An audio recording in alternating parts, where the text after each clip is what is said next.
طب خليني نرجع تاني لحته السيستم، بما انك انت جبت موضوع امريكا والسفر. طب انت دلوقتي سافرت امريكا وطلعت لندن وشفت السيستم والدنيا ماشيه ازاي، ومسافر كمان يومين رايح جده، ودلوقتي السعوديه بقت من الدول الكويسه قوي في جراحات السمنه.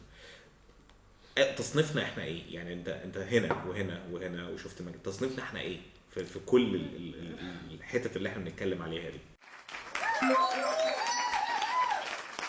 احنا كويسين، يعني احنا ميديكالي كويسين جدا. احنا دكاترتنا في كل المجالات، يعني مش عايز اقول طب، وكتير جدا جدا من زمايلنا في انجلترا دلوقتي ماسكين مستشفيات. هم 30 و40% من الاشغال دكاتره مصريين في مستشفيات كتير جدا في انجلترا. احنا عندنا سيستم برضو، وبنكير على العيان كويس، وبنهتم بالعيان كويس.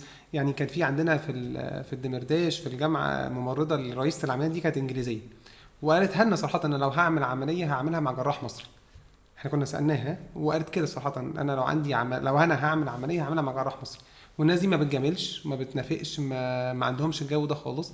فده هي شافت واحتكت، واكيد اشتغلت هناك واشتغلت هنا فده يدل انت حتى مسمع بره. وعندنا دكاتره كتير بيجي لهم عيانين من بره يعملوا عيانين هنا، وعيانين مش بس عرب، عيانين اجانب، وبتحضر الميديكال كونفرنسز فلا طبعا احنا في البارياتريك وفي جراحات السمنه ماشيين زينا زي اي حته في العالم.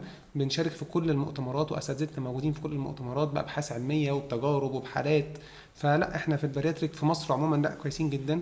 ان اصلا بس نعمل ماركتنج لنفسنا بره شويه، يعني ده مش موجود قوي، لكن لا طبعا بالعكس.